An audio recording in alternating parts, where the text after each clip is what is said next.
Seeing as we still have some time before my meeting, we might as well enjoy some pleasant conversation while we wait. I'm glad to see you get along with my children. Being surrounded by good companions is necessary for a child's development. You're not planning on doing anything to them, are you? I assume you're referring to Lyney, Lynette, and Freminet. Although, there's that situation with Filial and Nentoy as well. It appears quite a few people have been acting out lately. No matter. I'm not one to discriminate. All those who betray the house meet the same fate. There are no exceptions. Does that mean you're going to kill them? Oh, are you here to beg for their lives? I'm sorry to disappoint, but the rules of the house change for no one. In my organization, everyone is responsible for their own actions. But don't you care about them at all? They really respect you. They even call you father. You must feel something for them. Any organization in which feelings come before principles is one destined for ruin. The House of the Hearth is hardly an exception. You could say our principles are more stringent than most. Perhaps I can offer you this consolation at least. As our guests, you two will not be held accountable along with them. I would imagine Lyney, Lynette, and Freminet will be able to keep their lives. As for Filial, Nentoy, and the others, I'm afraid there's little I can do. They can try to escape, but once you know our secrets, there's no getting out alive. But that's awful. Ah, you seem concerned. Out of consideration for my guests, I suppose I could turn a blind eye for a little longer. If Lyney and the others manage to dispose of Clairvy in the meantime, all evidence of their wrongdoing will be lost. In that case, I could hardly punish them for something I couldn't prove. If their efforts are unsuccessful, on the other hand, all will be held accountable, and the punishment will be severe. Of course. Oh, and here, I believe this belongs to you. Do try and keep better track of it next time. It takes a considerable amount of time to train a bird like this. It would be such a pity if you were to lose it. Permanently. Wait, where did you get that? Well, I'm afraid that's all the time we have to chat. Now, for the matter at hand. I asked you to meet me here because I have business at the Palais Mermonia. It has nothing to do with you, but I think it would be prudent for you to stick by my side for the time being.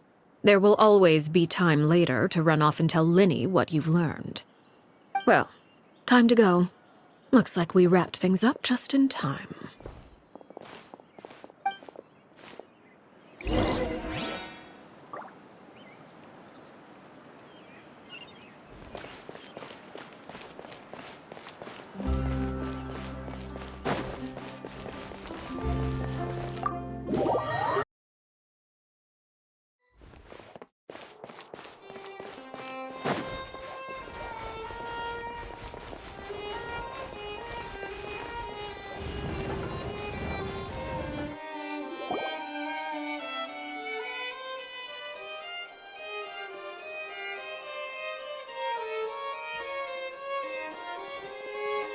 It's been a while, Monsieur Neuvillette.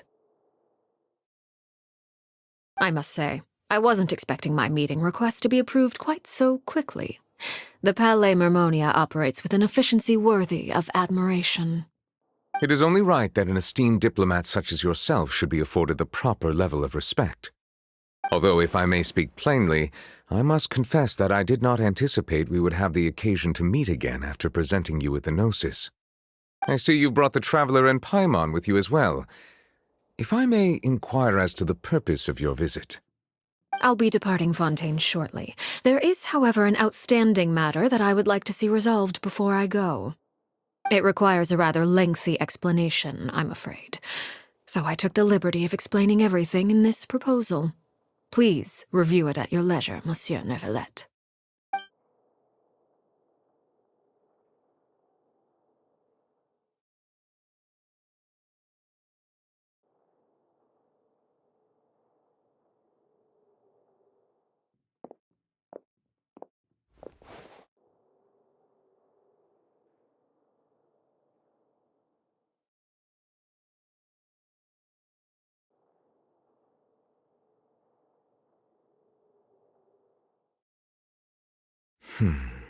I understand your request. However, at the risk of causing offense, I must admit that I fail to see why you would wish for such a thing. I heard you have a certain fondness for water tasting, Monsieur Neuvillette, so allow me to use water as an analogy. A family is like a large body of water with countless rivers flowing in and out. As someone who watches over this system, I would hope that each river that flows from the source will eventually reach the ocean. Of course, objectively speaking, I know this is impossible. Most of the rivers will dry up along the way, disappearing into the ground and leaving nothing but a barren riverbed behind.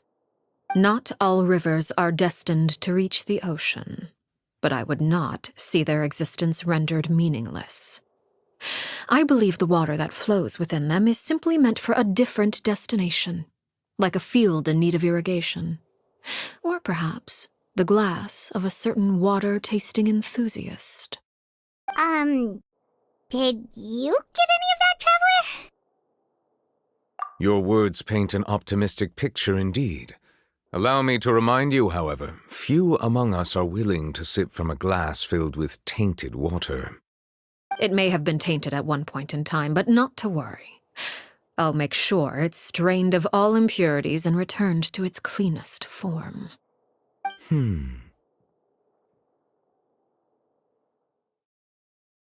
I seem to recall there being a transactional aspect to your proposal.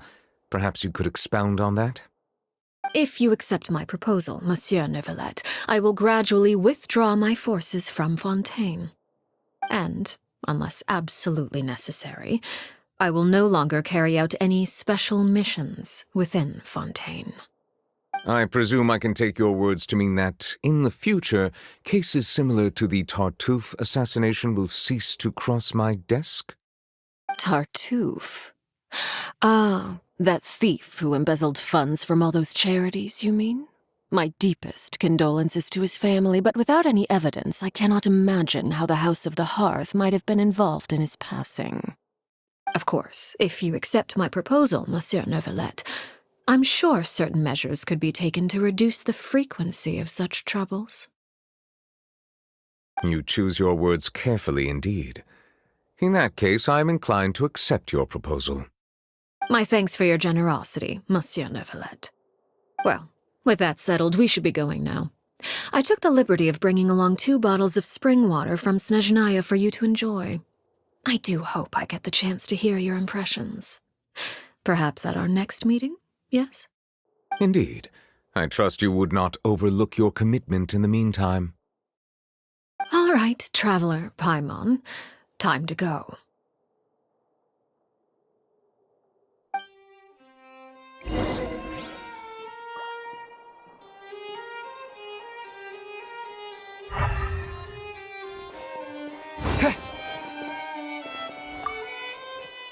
I believe I've told you before that my emotions easily resonate with those of others. Yet in the few meetings I've had with that Harbinger, I haven't been able to sense any aspect of her emotional state.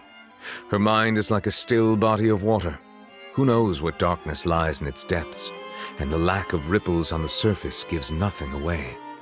It's unclear whether this is her natural state of being, or whether it's an incredible strength of will that gives her the ability to master her emotions.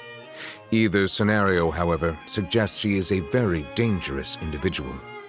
I do not expect an explanation as to why you two are by her side. Whatever your reasoning, I would only advise you to take caution.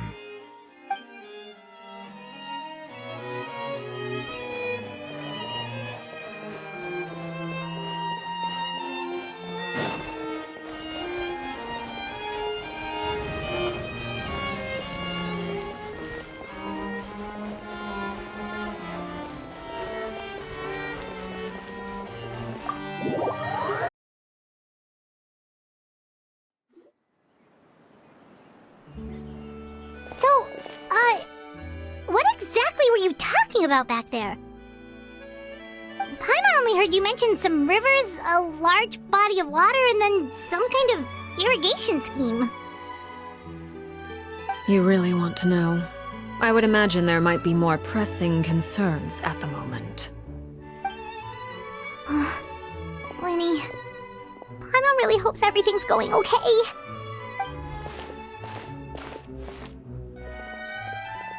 Oh, Paimon recognizes that look. You've got your tiki cap on, don't you, Traveler?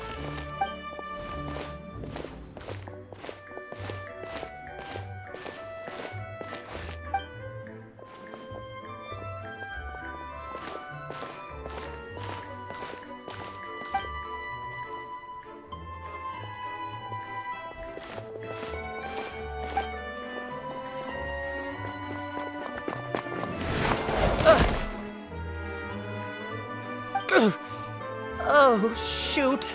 Are you alright? Oh, jeez. I'm so sorry. I was so focused on selling these papers, I wasn't looking where I was going. Well, let me make it up to you at least. Here, take this paper. On the house.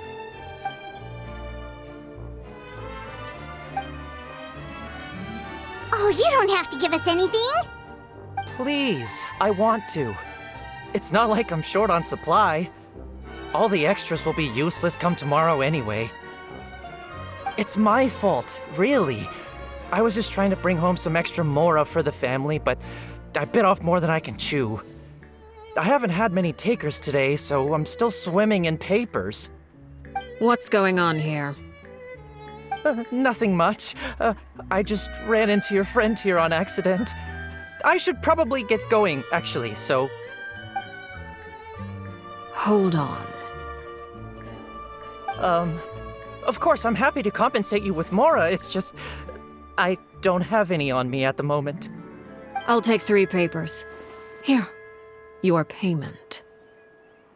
Oh! Thank you for your patronage. May the Archons bless you with good fortune. If only I had the chance to run into such generous customers every day. I should probably just take on a smaller inventory though, right? I'm getting married soon, so sometimes it's hard to not get ahead of myself. Anyway, I should head out. Goodbye!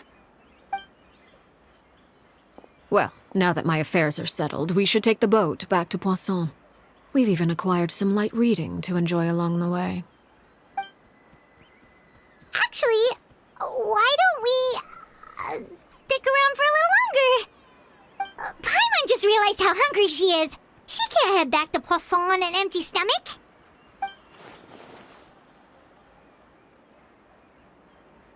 It appears you two are under the impression that delaying our return will somehow alter the situation in your favor.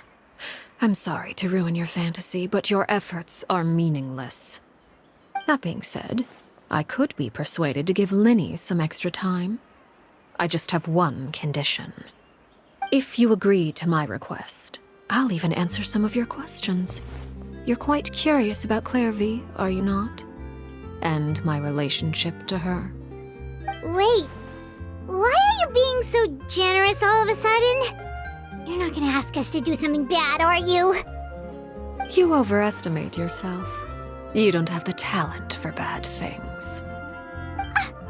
Then what can you possibly...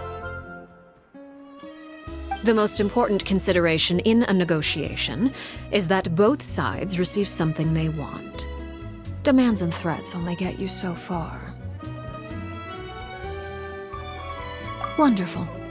Here it is.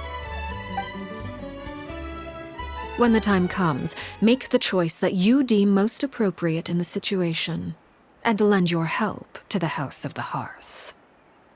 Okay, sounds normal enough. But what do you mean, when the time comes? When is that supposed to be? That is for you to decide. Then we have a deal. Follow me.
this place? Somewhere long forgotten by everyone. It used to be a grand building. Now it's nothing more than a pile of rubble. No one comes here anymore, nor does anyone care about what once happened here. Although, this place does have something to do with the story I'm about to tell you. It was before I became a Harbinger, and before Lyney and the others joined the House of the Hearth. Due to certain events, I first killed Clairvy and then her mother. And this is where it all happened. You were the one that killed Clairvy? Patience now. Allow me to explain Clairvy's side of the story first. I'll start from the beginning. Clairvy was 6 years old when she was brought by her mother, Crucibina, to live in the House of the Hearth. From the outside, it seemed like a fairy tale. A thriving family made up of kind adults and friendly children. Crucibina was the knave at that time, and the House of the Hearth was under her control. She was Clairvy's mother by blood, but she was also the mother to all the children in the house. Clairvy was happy here, for a time. But she quickly realized that being part of this family wasn't a fairy tale at all. It was a kind of purgatory. Purgatory? Exactly. The House of the Hearth takes in war orphans from all over Teyvat.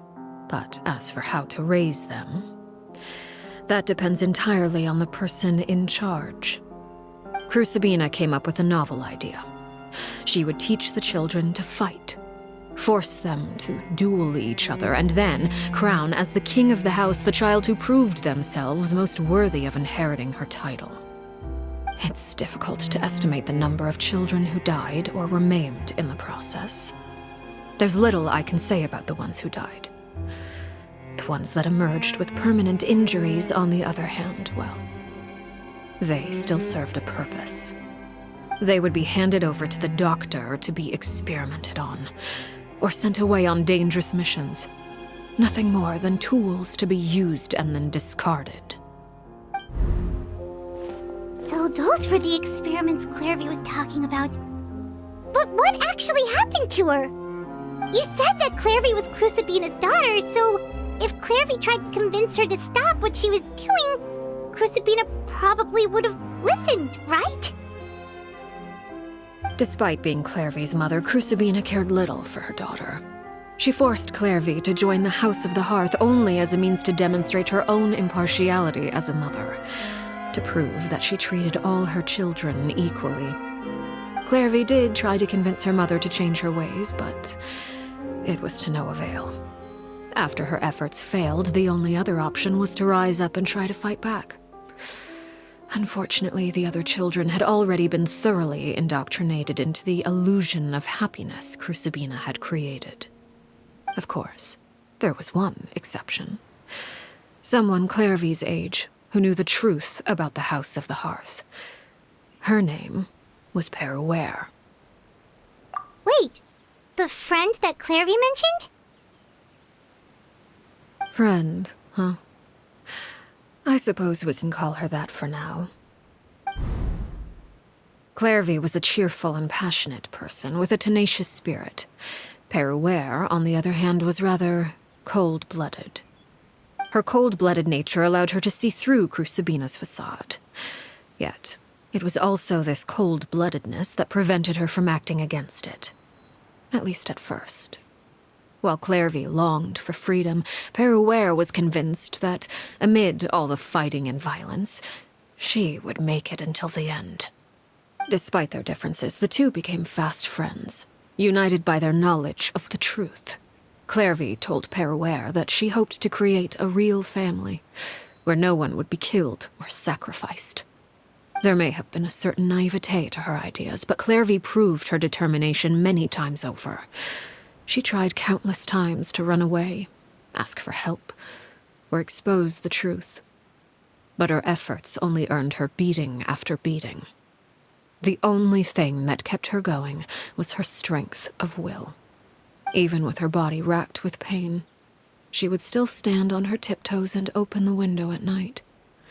She and Peruere would look out at the moon together, a fierce longing for freedom shining in her eyes. But one day that light simply vanished. Oh no. What happened? Her hopelessness resulted from a culmination of things. 10 years had passed. 10 years worth of failure after failure. She and Peruere weren't children anymore, but finding any chance to escape still seemed as hopeless as ever. It was during this time that Peruere suggested a new plan. If escaping was out of the question, why not take down the very person sitting on top of this throne of lies? Mother herself. Clairvy rejected that proposal. She claimed that, as a famous harbinger, Crucibina possessed an unimaginable amount of power. Trying to kill her would have an incredibly low chance of success. Clairvy never gave another reason, but Peruere could see it written all over her face. Clairvy still thought of Crucibina as her mother. Killing her own flesh and blood was a line she couldn't bring herself to cross. If she couldn't escape and fight back, then only one option remained. Precisely. Death was the only way that she felt she could be free. It happened during a duel. When she arrived at the dueling ring that day, her partner turned out to be none other than Peruere, the very person that had stood by her side all those years. It was a fierce battle. But ultimately, Clairvy decided to let Peruere end her life. From that moment on, Peruere's journey was one written in flames. When the rain finally came and washed it all away, there she stood, the sole victor in Mother's endless game of slaughter, a trail of corpses strewn across her path to success. It was the very result she had predicted 10 years prior. Even then, she believed she would make it until the end. She wasn't surprised by the fact that she emerged as Mother's undisputed heir. Rather, her success left her with an inexplicable sense of restlessness. She was unsettled, and there was only one thing that could quell that sensation. Perhaps you two would like to take a guess as to what it was? Crucibina, you mean? But... Correct.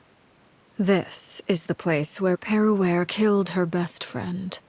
A mere year later, this is also the place where she fought tooth and nail to kill the mother they shared. The moment she acted, any conception of what was right or wrong ceased to matter. It's one of the principles of the house. Only those who survive get to write the rules. Peruere won the battle, and became a harbinger herself. After which Her Majesty, the Tsaritsa, bestowed upon her a new name. Arlecchino. So the Perry Clairvy was talking about... It was you all along. You're Peruere. Arlecchino is just a name you got later. I left that name behind long ago. I must say, hearing it now does bring back memories. After I defeated Crucibina, the moniker of Mother died with her. I chose to forego the title she called herself, and even chose to give up my own name. I rebuilt the House of the Hearth under a new identity. Not only as Arlecchino, but as father. And that is where the story ends. Any more questions? Yeah. Based on what you just told us, Clairvy wasn't a little kid when she was killed. So the Clairvy we met... Was she really a spirit at all? I suppose you could call her an illusion born of flame. Her existence is like ashes to a fire. Something left over in the wake of blaze and ruin. You see, A certain power runs through my veins. It's not unlike a curse. My flames leave behind shadows of anything they consume. Of course, the chances of those shadows morphing into a sentient entity are exceedingly slim. Clairvy is a very special case. Clairvy died when she was 16 years old, but what emerged from the flames was her 6-year-old self. Her appearance wasn't the only thing affected. Most of her memories were lost to the blaze as well. Memory is a mysterious thing indeed. Losing a portion of your memories will alter your sense of self. Lose 10 years' worth, however, and it would be like living in the past. Like returning to a version of yourself that never grew up. No wonder Paimon got such a weird feeling when we were talking to her. Perhaps I should put it this way. Clairvy is someone trapped in time. It may seem like she exists with us in the present, but she truly lives in the confines of her own past. So if all of that is true, then you must have known about Clairvy for a long time. Indeed. She's a rather volatile and unstable entity. Sometimes she would look after the children. She's even saved some of their lives. But other times, she would hide from me and become obsessed with revealing the truth about the house to anyone who will listen. Shadows don't have the capacity to learn or grow. Any new information they encounter is quickly forgotten over time. Your attempts to expose Clairvy to sunlight. They failed, yes? The reason is actually quite simple. In Clairvy's mind, the house is impossible to escape, and it is this very perception that traps her there. But no matter. All I have to do is kill her again, and all will be resolved. I don't anticipate so much as a single speck of ash will be left behind this time. Wait! Paimon can understand why you might want her gone, but isn't there another way? So what if she's trapped in her 6-year-old self? She's still your friend! At least talk to her first! It's too late for that. She broke the rules, and now she must be punished.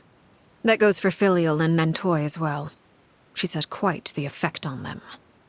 I hope you understand. The difference between Crucibina and myself lies in our formulation of the rules, not our policy for enforcing them. Upholding the rules without question is a trait we both share, because that is how a household should be run.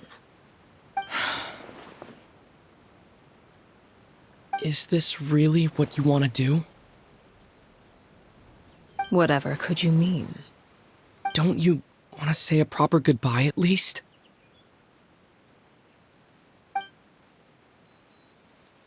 Whether as a killer or as a father, there are two things that must be avoided at all costs: anger and sorrow. Anger makes you impulsive. Sorrow causes you to waver. Well, it appears it's about time to proceed.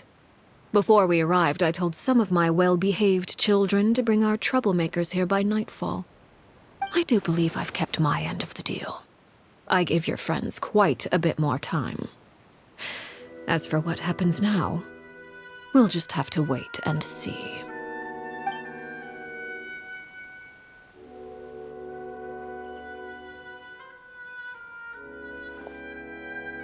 Here they are, Father. You gonna execute him? Seeing something like that would actually be a first for me. Lenny!